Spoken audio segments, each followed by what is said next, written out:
اعجاز الحق صاحب، سب سے پہلا سوال یہ کہ کیا آپ کو مذاکرات ہوتے دکھائی دے رہے ہیں، اور اگر دکھائی دے رہے ہیں تو دونوں اطراف سے با اختیار کمیٹیاں ہی؟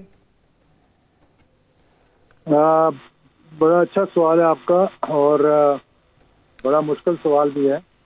مذاکرات یہ کوئی پہلی مرتبہ تو نہیں ہوں گے، مذاکرات تو ماضی میں بھی ہوتے رہے ہیں، اور موجودہ یعنی یہ 24 تاریخ سے پہلے بھی مذاکرات ہوتے رہے ہیں، اور اس سے پہلے بھی مذاکرات ہوتے رہے ہیں۔ کچھ مذاکرات ان کے ایم ایل اے کے ساتھ ہوتے رہے ہیں، کچھ مذاکرات پارلیمنٹ کے اندر ہوتے رہے ہیں، کچھ مذاکرات جو ہیں وہ اسپیشل کمیٹی کے اندر ہوتے رہے ہیں۔ لیکن دیکھیں، مذاکرات جو ہوتے ہیں نا، یہ دونوں اطراف سے مذاکرات کے لیے پوری تیاری ہونی چاہیے، اور دونوں اطراف سے یہ نہیں سوچنا چاہیے کہ بھئی اگر میں مذاکرات کروں گا تو میری سستی ہو جائے گی، اور دوسری طرف سے وہ سوچیں گے کہ اگر ہم مذاکرات کریں گے تو ہمارا نیریٹو جو ہے وہ خراب ہو جائے گا۔ اس نیریٹو کے چکر میں نا پوری ملک کو مشکل میں ڈالا ہوا ہے۔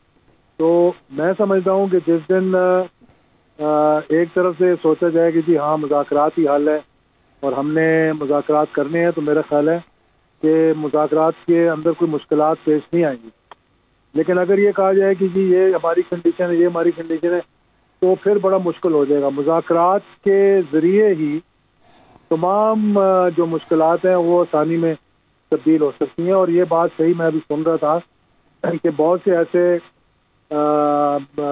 پی ٹی آئی کے لوگ ہیں جن کو اب تقریباً پونے 2 سال ہو گئے ہیں جیلوں کے اندر، اور انہوں نے مطلب بڑا ایک اچھا مطلب یہ وقت گزارنا کوئی آسان کام نہیں ہے۔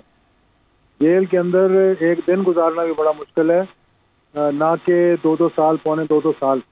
تو میرا خیال ہے کہ کچھ نہ کچھ راستہ جو ہے وہ نکالنا چاہیے تاکہ ملک بھی امن و امان جو ہے وہ بھی ٹھیک ہو۔ اس وقت ملک کو بڑی مشکلات۔ اعجاز الحق صاحب، آپ نے کہا نکالنا چاہیے، خبر یہ بتائیں ہمیں جو آپ کے پاس ہے، نکالنا چاہیے یا نکل رہا ہے، یہ بتائیے۔ نہیں دیکھیں، نکل رہا تھا میں کہہ دوں گا، اب فی الحال اس وقت نکل رہا ہے کہ نہیں نکل رہا ہے یہ مجھے معلوم نہیں ہے، میں اگلے پروگرام میں آپ کو بتاؤں گا۔ نہیں، جو نکل رہا تھا کتنے دن پہلے رک گیا ہے؟ نکل رہا تھا یہ 26 تاریخ سے پہلے نکل رہا تھا، اوکے، اور اس وقت کافی پیش رفت بھی ہوئی تھی۔ اگر اسی موڈ میں، اسی ڈگر میں، اسی طرز سے وہ معاملات تھوڑا سا اور آگے چلتے تو میرے خیال میں بہت سی چیزیں جو ہیں وہ ریزالو ہو سکتی ہیں۔ اعجاز صاحب، کیا سمجھتے ہیں آج کے دن جو ایک طویل سماعت ہوئی ہے اس کے بعد کی خبر یہ ہے کہ بانی پی ٹی آئی نے وہ جو 7 افراد ہیں ان کو کل طلب کیا ہے، بلایا ہے ملاقات کے لیے، کوئی پیش رفت ہے یا پھر مکمل طور پہ دروازہ بند کرنے والی بات ہوگی؟ نہیں، یہ دروازے کبھی بند نہیں ہوتے ہیں۔ دروازہ دیکھیں نا، اگر بند بھی ہوگا تو دروازہ، میرا نہیں خیال کہ کوئی دروازہ بند ہے، اور نہ ہی میرا خیال ہے کہ کوئی ایسی مشکلات ہیں جس سے کہ ہم کہیں گے کہ بالکل گفتگو اور بات چیت کرنی نہیں ہے۔ لیکن جب بھی بات چیت ہوگی وہ غیر مشروط ہوگی۔ غیر مشروط بات چیت سے جو آپ کی مشروط ہے نا وہ خود بخود ہی وہ جو ہے وہ گرائیں کھلنی شروع ہو جائیں گی۔ لیکن یہ ابھی دیکھیں نا، وہ کہیں گے ہم نے مذاکرات کرنے ٹیم بنا دی، لیکن جب لیکن کا لفظ آ جائے نا تو پھر مشکلات سامنے آ جاتی ہیں۔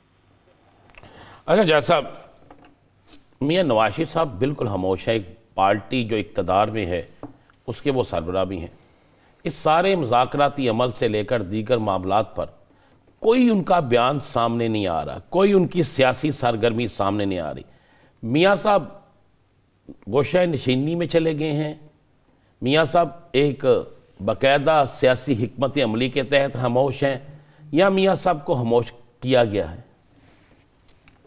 دیکھیں، یہ بڑا ایک $1 ملین کویسچن ہے، کیونکہ میں خود اس بات پہ بڑا حیران ہوں، کیونکہ وہ پارٹی کے سربراہ ہیں، پارٹی کے سرپرست ہیں، پارٹی کے لیڈر ہیں، اور زیادہ تر جو ہمارے وزراء ہیں ان کی لائلٹیز بھی، جو مطلب ان کے وزراء ہیں، حکومتی وزراء جو ہیں پی ایم ایل این کے، ان کی بھی لائلٹیز جو ہے وہ زیادہ میاں نواز شریف صاحب کے ساتھ ہیں، اور وہ پریشان بھی ہوں گے کہ بھئی ایسی وہ گائیڈنس ہمیں نہیں مل رہی جو ہمیں ملنی چاہیے۔ اس خاموشی کے پیچھے کیا راز ہے میں اس کے بارے میں مثلا میں تبصرہ نہیں کر سکتا کیونکہ مجھے علم نہیں ہے، لیکن یہ بہت ہی عجیب و غریب بات ہے کہ لاسٹ ان کو جب ہم نے دیکھا تھا تو وہ ووٹ ڈالنے کے لیے آئے تھے 26ویں ترمیم کا، اور اس سے پہلے بہت کہا جا رہا تھا کہ شاید وزیر اعظم کے ساتھ میاں نواز شریف بھی جائیں گے فضل الرحمان کو ملنے، یا وہ آئیں گے ان کو ملنے کے لیے، لیکن وہ ملاقات نہیں ہوئی۔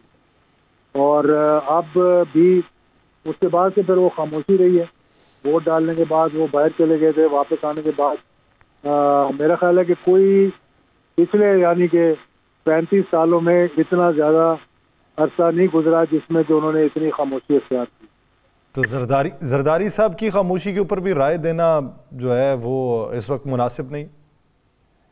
زرداری صاحب بھی تو پارٹی میں ایکٹیو ہے، اور زرداری صاحب پولیٹیکلی بھی خوب ایکٹیو ہیں۔ بیچ میں وہ تھوڑا سا ریسٹ اور ریکریشن کر کے آئے ہیں دبئی سے۔ رات بھی یو اے ای کی ایمبیسی کا نیشنل ڈے تھا، تو دونوں وزیر اعظم اور صدر آئے ہوئے تھے، جو کہ مطلب ایک عجیب سی بات ہے کہ بہت کم موقع ایسے آتے ہیں جہاں پر وزیر اعظم اور صدر جو ہے اکٹھے ایک ہی فنکشن میں جائیں، سیکورٹی ریزنس کی وجہ سے بھی اور ویسے بھی۔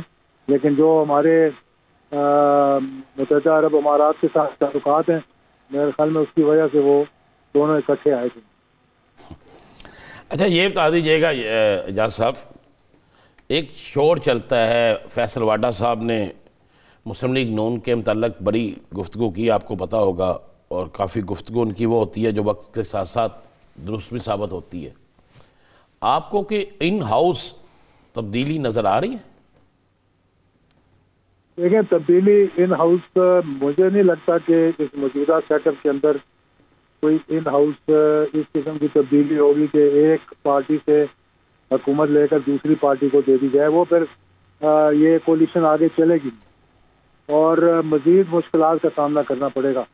ہاں البتہ ڈیلیورنس نہ ہوئی اور آپس میں اتفاق نہ ہوا تو پھر اس سسٹم کو ہی نقصان ہو سکتا ہے۔ میرے خیال میں پھر پارلیمنٹ کی جگہ کوئی قومی ٹائپ حکومت بن جائے تو وہ مطلب کہ اس کے علاوہ اور کوئی چارہ نہیں۔ قومی حکومت کا جو منصوبہ ہے یا وہ جو پلاٹ ہے وہ قابل عمل ہے؟ دیکھیں، قابل عمل تو پہلے بھی کہتے ہیں، قابل عمل جو چیزیں نہیں ہوتی قابل عمل ہو جاتی ہیں، کیونکہ 90 دن کے جو الیکشن سے وہ پھر 90 دنوں میں تو نہیں ہوئے تھے نا، تو وہ بھی قابل عمل ہو گیا تھا، تو یہ چیزیں بھی قابل عمل ہو جاتی ہیں۔ لیکن موجودہ صورتحال میں سمجھتا ہوں کہ ابھی فی الحال جو حکومت ہے اس کو تھوڑا اسی طرح چلایا جائے گا، لیکن ان کے بیچ میں بھی ابھی بہت سی تلخیاں ہیں، پنجاب کے حوالے سے لے کر اور دیگر معاملات جو ہیں ان کے وہ سیٹل نہیں ہیں۔ تو کسی وقت بھی جیسے ابھی فی الحال ایم کیو ایم نے ایک چھلانگ چھوٹی سی لگائی تھی یا ناراضگی کا اظہار کیا تھا، تو اگر پیپلز پارٹی کے ساتھ کوئی گڑبڑ ہوگی تو پھر حکومت کا چلنا مشکل ہو جائے گا۔